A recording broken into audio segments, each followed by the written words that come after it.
How's it going, everyone? My name is George, and this is my non-spoiler review of Spider-Man No Way Home.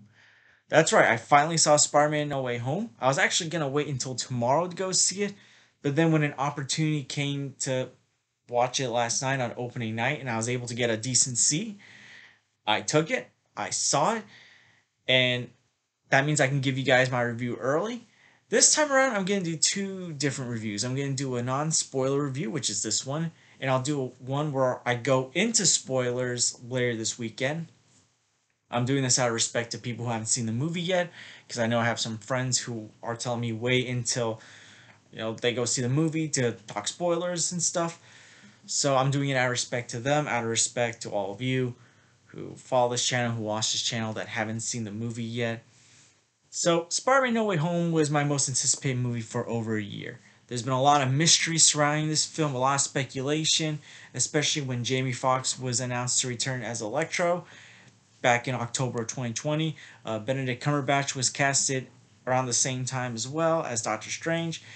Alfred Molina returning as Doc Ock from Spider-Man 2 from 17 years ago, as well as the rumors of, our other Spider-Man going to be in this movie? Possibly Willem Dafoe's Green Goblin, and that was later confirmed when the second trailer came out a month ago. So there's been all this speculation. There's been this anticipation. There's also been this concern because this is a big movie with five villains with possibly like franchises coming together.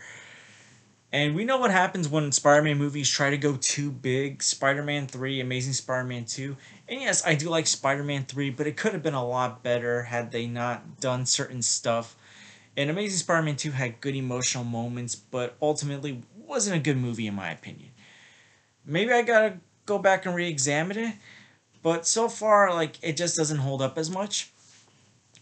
But yeah, I saw Spider-Man No Way Home, and this movie not just delivered, it went above the expectations that I had. This was a phenomenal movie, probably one of the best Spider-Man movies, one of the best MCU movies to come out. Not the very best, but one of the best. Like top 3 for both MCU and Spider-Man. At least for me. Like some people might say, "Oh, it's just top 5 or maybe just top 10 MCU or maybe top 5 for Spider-Man." But this movie gave me everything I wanted in a Spider-Man movie for some time and more.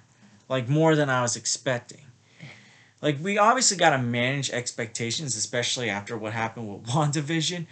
But even with those managed expectations, they delivered more than I was expecting. And I'm not going to get into all of it. I'll just get into what we know before we saw the movie and what we've seen from the trailers. So, No Way Home follows the events of Far From Home, and it follows the mid-credit scene where Spider-Man's identity has been leaked out, and it's affecting his loved ones' lives. So he goes to Doctor Strange to try to erase everyone knowing his identity as Spider-Man, but something happens and it causes some problems. And I just want to get into Tom Holland because Tom Holland, I've always liked him as Spider-Man. I thought he's always been great as Spider-Man as Peter Parker, but I feel like the films, at least his solo films, he was kind of being held back a little bit. And in this film, this is his best performance by far. Like he did an incredible job. He delivered the emotion. He delivered the quips, the great of Spider-Man, and captured the Parker look so well. This is the best we've seen of the Parker look because I felt like one of the things I've had a concern with Tom Holland's Spider-Man is it's not that he doesn't have the Parker look, but I feel like it's not as severe as it could be. And in this film, it really hits. And he captures those emotional moments so well. Zendaya also gives her best performance as Michelle Jones, MJ. Like, she's done a great job. Jacob Batalon as Ned, great job. These actors have grown from their first appearance in Homecoming, in this case, Tom Holland's in Civil War, to now, and they have grown and improved in their character arcs. Like, their characters are just a lot better and they've grown, and it's so great to see that growth in these characters, these young characters. But Tom Holland, I feel like by the end of this movie, without spoiling, he will be the Spider-Man we all wanted him to be. Like all of the criticisms that have happened with him will be out the door. And if you still don't feel that way, I don't know what else they can do. I think they threw everything at this film for his character arc.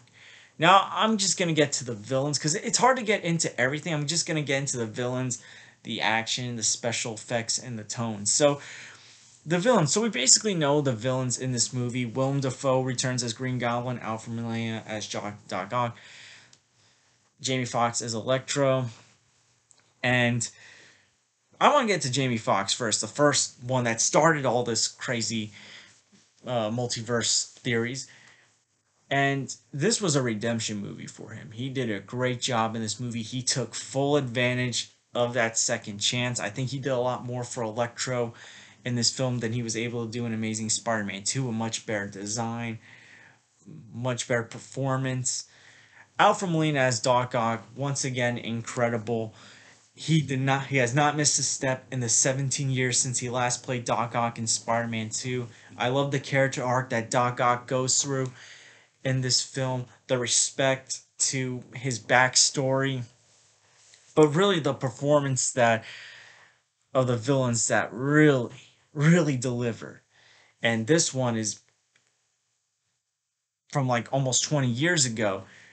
Like it's been almost 20 years since we last seen him as Green Goblin. Willem Dafoe. Oh my goodness, Dafoe really put so much into this movie. I like at times I thought he was scarier than he was in the first film. Like Defoe, and he even said recently that he was only going to return as long as he was allowed to do his own stunts and stuff. And that the dedication that he continues to show for this character after almost 20 years, because it was the same thing with that film. He wanted to do his own stunts. He wanted to do his own things with that, and they let him do it, and he was awesome. And I feel like also by the end of this movie, I feel Alfred Molina was always my top Spider-Man villain, my top favorite. Defoe is probably one of the best. He's probably the best at this point Spider-Man villain, his version of Green Goblin. And really, if they ever have like an MC an official MCU version of Green Goblin, it's gonna be a hard performance to top. But yeah, Defoe was just incredible, and the fight sequences have dramatically improved since the tame action in Spider-Man: Homecoming. I always said I like Homecoming, but the action was very tame. In this film, it is not tame. They go for it with the action in this movie, particularly Defoe and Tom Holland. Great fight sequences, some of the best in the MCU in my opinion, in Spider-Man movies. The tone at the beginning is like the typical Spider-Man MCU tone, like and typical MCU tone, but like as the movie goes forward, the tone shift is goes and it goes in places that is not typical MCU. And I really love that they did that. The special effect work was great. I do want to get back to the villains. I will say, like, those three villains I mentioned, Doc Ock, Green Goblin, Electro, they're the main focused villains. Sandman, Lizard are in this film. And I wouldn't say this is a minor spoiler because it was on Wikipedia after the second trailer came out. Thomas Hayden Church and Rhys Ifans do return. They don't really give them as much. Like, Sandman's in there more often than I thought he was going to be. It's really the Lizard that I feel like was kind of sidelined a lot. Lizard's design is a little bit better, I will say that. And the special effect work for Sandman still looks great. But it was great to see them as well. Well, the fight sequences and action with them are still very cool. But yeah, like it's hard. It's from when Homecoming started as like a played it safe Spider-Man movie to now. John Watts has really improved as a director, and I don't know if he's ever going to direct another Spider-Man movie. I know he's directing the MCU Fantastic Four, but I can't wait to see what he does with the Fantastic Four. He did such an amazing job, and I gotta stop it here because I don't want to get into spoiler territory. But great fan service. Like it's really hard to have a movie that's phenomenal and has great fan service. No Way Home just nails it. And when I do my spoiler review, I'm gonna get more into stuff because I can't explain everything.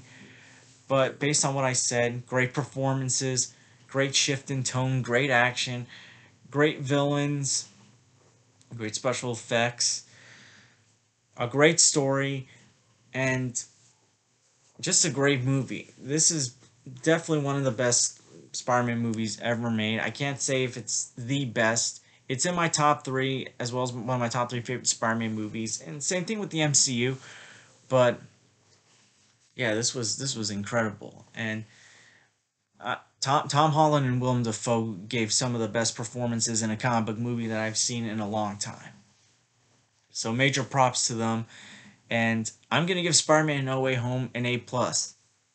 I'm not fanboying. I was looking forward to this movie, but I also had some concerns because of how big they were going. And I know Sony, even though this is also produced by Marvel, when Sony tries to go too big, it sometimes falls flat on their face. But they did it right.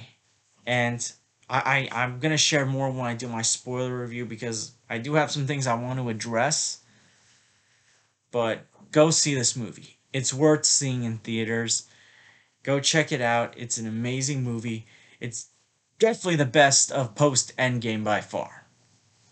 Definitely the best. If I was gonna rank the four movies that have come out after Phase Three, I'm not gonna include Spider-Man: Far From Home because that is a Phase Three movie. It was the conclusion. Spider-Man: No Way Home, Shang-Chi. I thought Shang-Chi was great. Black Widow, and Eternals. Those are the movies that I feel like are ranked so far post Infinity Saga. So, if you saw Spider-Man No Way Home, what did you think about it? Did it deliver what you wanted? Did it not? I would say comment below and let me know, but I'm worried about spoilers, so just tell me what you thought about the movie. Don't spoil anything. I'm going to do a spoiler-filled review this weekend, so we can talk spoilers then. But yes, those are my thoughts, and I want to thank you guys for watching. Please like and subscribe already if you haven't. Please share this with someone that loves Spider-Man, and stay tuned for my spoiler review where I share more about what I thought about the movie, because it's not enough to just talk about what they did right. I gotta talk about other things in there as well. I hope to see you guys real soon. Take care, everyone.